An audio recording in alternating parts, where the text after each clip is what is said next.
What is good YouTube and welcome at Tano. Saryn is one of the best and powerful warframes in the game, hands down. In this video, my gift to you Tano, a broken build for her that it will blow your mind. And since DE decided to play on our nerfs, DE, you can't nerf this. Let's go. And as always, we take care of our new Thanos doesn't know anything about Saryn. Passive, the statue effect will last 25% longer, easy to understand. Spores, you will inflict enemies with corrosive damage starting with 2 stacks. Now, the spores will spread on enemies. The more spread, the more damage you will do. The molt, you're going to create a decoy. That decoy will attract enemy fire and will cleanse you from any statue effects and will give you speed multiplier, and when it detonates or you recast it, you're gonna create a toxin field. Now, Toxic Lash, it will enhance your weapons with toxin damage and increase the damage of it, of course the toxin damage, and it is 2 times when it comes to melee attacks. For Miasma, you will create a poisonous Miasma that deals viral damage to enemies, and more spores, more Miasma damage, and you recast Miasma to refresh the viral damage. Let's go. And as always, I put effort to explain every single synergy and details about the build, so Thanos doesn't just copy the build and doesn't know what they're actually doing. Starting with the Archon Shards and synergy about them. Now, the Violet Archon Shards, 2 of them, to increase 25% melee critical damage, but if you have 500 and more energy, the damage boost will be doubled, and we will. Now, we're gonna run 2 Emerald Archon Shards to increase the stacks of the corrosive from spores to 14 for total armor strip 100%. Now, we're gonna run the Tau Forged Emerald for Toxin statue effect to deal 45% more damage from Toxic Lash. The augment we're gonna be using for today's video is Venom Dose. Spores augment hold to cast will grant all allies within 15 meters an additional 100% corrosive damage, and it scales with ability strength to their attacks for 40 seconds, scales with ability duration. Now, if we pay attention to our spore ability, we got an extra line here called Venom Dose, which is the augment. Okay, it's gonna increase damage by 100%. And because it scales with ability strength, if I throw Blind Rage here, it's gonna be 199%. And if I throw anything like Continuity, it will increase the ability duration to 62% instead of 40%. Before we move any further in this video, you need to know this build works together with weapons like so to create a very powerful, unstoppable force to break the game and skew it for the player balance. Now, starting with the build, Brief Respite in the aura. On ability cast, Squad converts 150% of energy spent to shields while other shields are inactive. Leads us to Catalyzing Shields. Catalyzing Shields will lower your shield to the minimum and will give you 1.33 second full shield gate immunity duration. What is this exactly, and what's the connection between Brief Respite and Catalyzing Shields? For that, you need to know and learn about shield gating. Shield gating is really simple. When you run out of shield, there is certain seconds or so that you become invulnerable for any damage. Okay, so if we lower the shield to minimum, like so, 74, with Brief Respite, every time we go low, we're gonna refill it. So we're gonna keep playing all the time on the shield gating to prevent ourselves from dying. But we're not gonna really rely on this is emergency, you'll see. Primed Sure-Footed for 100% chance to resist knockdown. You don't want to be in the floor and enemies like, kill the guy. No, that's not you. Alright, Primed Throw for energy max for our Violet Archon Shards and to extend the energy pool for more casting. Alright, Primed Continuity for high duration. Rolling Guard to become invulnerable for 3 seconds to collect the loot and cleanse yourself from any status, as we will subsume Molt away. Stretch for ability range. Now you would say, oh Hank, the range is low. Yes, I know. We don't want the Miasma to keep enemies away because it works a bit like a CC abilities, like when the enemies get hit with the fire, they start to like, oh my god, oh my god. No, we don't want that. We want them to keep coming at us for survival endurance, for the life support. Umbral Intensify to increase strength. Equilibrium, health pickup will become energy, and energy pickup will give health. Now, for the Venom Dose, I already explained that. Arcane Energize for energy. And it doesn't care about equilibrium, it will still working and replenish your energy for you and your squad. Arcane Fury, on a critical hit, 60% chance for 180% melee damage to melee weapons for 18 seconds. That means we're going to be using a melee weapon. And I know many Thanos like now, okay, Helminth ability, oh my god, no, this is not good. calm down, calm down. This is for skippers, the one that's just jumping in, like looking for the build, and also for the new Thanos to learn step by step how things work. For the primary slot, we're gonna be running the Proboscis Cernos, and this is the build. Galvanized Chamber, Surration Prime of being corrupted, high voltage, malignant force, vile acceleration, to thermite round, and vigilante armaments, vigilante supplies, and primary mercilise, heat and corrosive, and the weapon have built-in viral on the radial attack. Now, let me show you the power. Okay, now what we're going to do is I'm gonna cast the third ability. There you go, you can see the buff of Toxic Clash, 69 seconds, holding the first ability for the Venom dose. And let's show these enemies what we're capable of. As you can see there, we have one enemy infected. There we go. Check this out. Enemies is totally armor stripped, and this is level 100, not 100, this is level 200 heavy corrupted gunners. As you can see, they're ready. Dead. This is just the primary, alright? And we didn't get to the Helminth ability yet. Okay, now let's go to the secondary. For the secondary, we're gonna be running Okukur, baby. Okukur Akri Gilikron for cold critical damage, critical chance minus impact. You can replace it with cold. Alright, moving on. Sentient Surge. Each target eliminated refills 20% of Okukur's magazine. Status chance and critical chance are increased by 60% for each tendril. Active makes this weapon a camping weapon. Primed Expel Corrupted for multiplicative faction damage. Pistol Pestilence, Toxin status chance. Primed Pistol Gamut for critical chance. Galvanized Diffusion for multi-shot and more multi-shot on kills. And then moving to Primed Target Kuraka for critical damage, Primed Heated Charge for heat, Runeous Extension, very important for the beam length, and Cascadia Flare to increase the hit statue with damage. Right, let's go to those lovely enemies and show them some power. Now remember, this is a galvanized build, so one kill needs to be done. Okay, first ability, third ability, giving them the spores. And let's go. Let's just kill one guy. All we need is just kill one guy. Here we go. And the weapon will start showing its maximum and full potential like so. Okay? That's for your secondary slot. Let's go for the melee. And for the melee weapons, there is 3 weapons. And Dual Ichor is first, but it's not my favorite. Wait, what?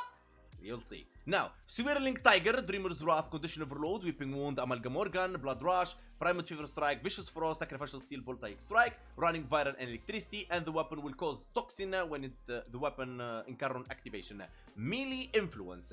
When you proc Electricity, all the status you procced on that enemy will transfer to all enemies within 20 meters. Now, for the Evolution. Evolution 1 attacks heavy attack after 6 combo to activating current form. Kills will create a toxin damage field. The nerf was considering the toxin field triggering the melee influence no more, but still the weapon is meta and one of the best close range melee weapons. Evolution 2, Ronin's Rush. Evolution 3 for range. Evolution 4 for increased statue chance, and very important, let me show you. Alright, let's go. Those are the enemies. Activating the third ability, holding the first ability, giving them some spores, and let's go. Boom, boom, boom, boom. And we didn't activate the Incarnon form yet, right? Just wait for it. Okay, I mean, they're dead before even the Incarnon form activated. That's a shame, that's a shame. Because we're not running United right now. Alright, look at that. I mean, I can't even feel the Incarnon form. They can't come to 6 combo multiplier. So let's switch to Naramon so we can keep the combo multiplier, baby. There you go. So you can see the toxic field power. Okay, third ability as always. First ability 1 time on enemies and 1 time hold it for the maximum power. Enhancing your weapons to the maximum potential. Alright, here we go. Activated the Incarnon form. Right, let's go back to the enemies. Hitting them with 1 spore, holding, third ability, and yeah, they are deleted. Okay, this is the first melee, and it's not my favorite, and I'll tell you why. The second melee is Ixoris, still not my favorite and the best for this broken build. Gleaming Talon, Dreamer's Wrath, Primed Pressure Point, Sacrificial Steel, Killing Blow, Primed Fever Strike, Vicious Frost, Primed Smite Corrupted, Amalgam Organ Shatter, Voltaic Strike, and Melee Influence. And I know a lot of Ixoris players will love me and respect me for putting Ixoris in their video with Saryn. And now, this weapon doesn't matter what you mod it with, it will proc Electricity, helps with Melee Influence, makes it one of the best weapons to run Melee Influence with, but it's still not the best one for this broken build. Okay, third ability as always, holding the first ability, giving them 1 spore, 3 enemies only, not really seriously. That's not how we talk. That's not what we talked about. Alright, there we go. Boom. And all of them are dead. Simple as that. Let's move to my favorite. Some of you probably guessed it already. It's Glaive Prime with melee influence. Wait, what? Gleaming Talon, Primate Pressure Point, Amalgam Organ Shatter, Sacrificial Steel, Shocking Touch, Volatile, and Killing Blow, Corrupt Charge, Primate Smite, Corrupted, melee influence as always, and just Electricity. The Blast will come with the heavy attack, and the rest from Saryn. Now, how this works exactly? The same like before. Okay. Casting the third ability, Toxic Lash, and holding the first ability, giving them some of the spores, as always, not really spoiling only 3 enemies, and check this out. Boom. I didn't even cast Viral from the fourth ability, and they're dead. So, yeah. Now, you would say, Hank, is that it? Not even close. Let's go. To the companion we're gonna be using today, Nautilus, baby. Nautilus will pull enemies with Cordon, and Manifold Bond will make sure he pulls more of those enemies. Pulling enemies is very, very important. Tenacious Bond for critical damage, and Volclock. There you go, with full Vigilante set, and increase the critical chance for Tenacious Bond to work. And because we're running the Proboscis, it will benefit from all of that. And as well, it will help the Nautilus on pulling enemies, because Proboscis Cernos create a toxin like ball pulling enemies in, and then boom, detonate. And as I said, all of it working together for a very powerful force. And now for the real deal, the Helminth ability. Can you guess which Helminth ability we're gonna be using? Stop the video here and write it down in the comments below, and I challenge you, Tano, that you're watching right now, to know what Helminth ability we're going to be using. Alright, some of you would say, oh, Nourish is getting nerfed and we don't know how the nerf going to scale. Still, it's going to be a meta, but I didn't want to use it because I did use it in my previous video, and I don't like to repeat myself too much. Now, some of you would say, oh, Hank, we're going to be using Shock for the melee influence for the weapons, but my weapons already have electricity. Now, some of you would say, Roar from Roar. It's 100% Roar. Yeah. No, it is not. Some of you say, Zata Whisper. No, it's not. Let me know if you can guess it. Okay, now what is Saryn's main problem? Saryn's main problem is staying alive. She's very powerful when it comes to DPS, KPS, and whatever, but she always have a problem with staying alive. But how players stay alive with Saryn? Iframing, paying attention to shield gating, learning about the Eximus units, trying to stay alive, Vazaring dashing on themselves. But what if I tell you, in this build, you don't need any of that. You can stand still and kill everything with the highest KPS, DPS possible to show them how powerful Saryn can become. Let me show you. And here we go, the build, you can't nerf it. It's the same one as the skippers, but the Helminth ability is Quiver. I'm sure you didn't guess it. Don't troll in the chat and say you did guess it. You didn't. I will show you what it's capable of. But first thing first, do you know something called the stealth melee damage? Okay, the melee damage multiplier. Standard melee attacks are affected by 8 times stealth damage multiplier when attacking an alerted enemies, or when cloaked by an ability smokescreen and invisibility. This damage multiplier changes the color of regular damage pop-ups from white to yellow, similar to critical hits. Now, Quiver makes you invisible in an area, and it's recastable, okay? And you can stand still. Now, we all know Ivara is the end game, but mixing it with Saryn, mamma mia, go G2, baby. But how this works exactly? For that, we need to summon heavy corrupted gunners, let's say 20 of them, and we don't need to pose them at all. Alright, let's go. Okay, so I'm gonna be casting my Quiver right here and stay here.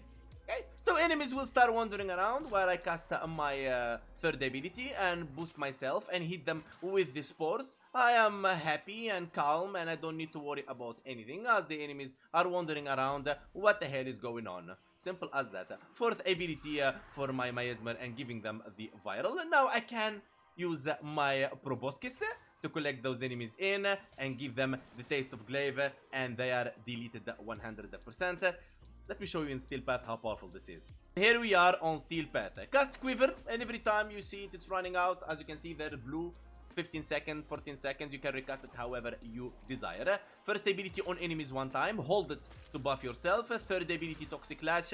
And then fourth ability to infect them with Viral. You see the reason we're not running high range, so I keep the enemies around me for the life support. Now Proboscis will collect them like so, and Proboscis itself is capable of killing everything and bringing you the loot. So just casting the third ability, first ability, and Quiver and Proboscis is enough. But we want to expand our power using our Glaive with melee influence. Now look at this. Stealth damage multiplier, Glaive, the most powerful weapon in the game as a melee, right? Toxic Lash, double from the melee weapons, the damage. There you go. Spores gonna be scaling forever, baby. Forever. Alright? And look at this. How easy I can make this game more for you. How easy. There is nothing can like or be more easy than this. Okay? Now, the reason I say the E can't nerf this, because really they can. Because this build have so much to it that nerfing it isn't possible. Now, melee influence recently got nerfed. Even they nerf melee influence, you still got the Proboscis. No problem. Even if they nerf Quiver, how they gonna nerf Quiver? They're gonna make it, doesn't make you invisible anymore, ruining Ivara? Too much. Nerfing Glaive, so what? It's already getting boosted from Saryn, like 1000%. Look at this. Nerfing Saryn? Nah, they will not do that. A lot of players will be upset. This is a build, call it the ultimate Thanos build, that it will never be nerfed, ever. Now, Nourish is getting nerfed, Eclipse is getting nerfed. I don't know, soon maybe Zata Whisper, so maybe they're gonna nerf Roar. I have no idea. But this build? Thank you, baby, thank you, baby. Let's go for the Akulai. But before that, let me show you the Ukukur, so I don't forget. Now, you can just sit down right here and kill everything that is popping in. Alright? Look at this. Boom. And make your life so easy. Look at this. You just sing for them. Don't you die on me now. Die closer so I can take the loot. I'm too lazy to even roll guard. To those life support, I'm gonna buff myself with Toxic Lash. Give myself a Spore buff. Hit the enemies with Spore. Yeah, the winner of, you know, Opera 6 times. Look at this. Look at this. I mean, look the life support. You can just make it 100. Easy as that. And you can cast that how many times you want when you're moving. Look at this. And you can move around however you want, baby. Like, I deliver builds, they are beyond imagination. Beyond imagination. And it's really, really powerful. What is the Akulai? And here it is. It's coming any second now. The screen already shakes. Let's go. Come on, who's gonna fight? Malice? Alright, let's go, Malice boy.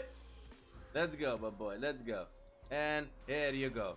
Oh, wait. Now we have the armor strip. Oh, we switched to Nairo. But anyway, you can armor strip him. But he's dead anyway. You don't worry about him. I mean, roll guard to cleanse yourself if you get all those kind of stats. Alright? But you already know the shield gating already saves you. There, let's extract.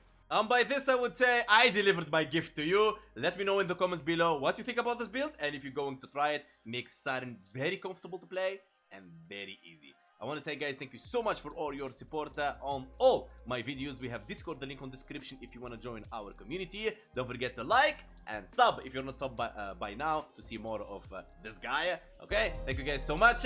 And DE, you can't nerf this. Let's go.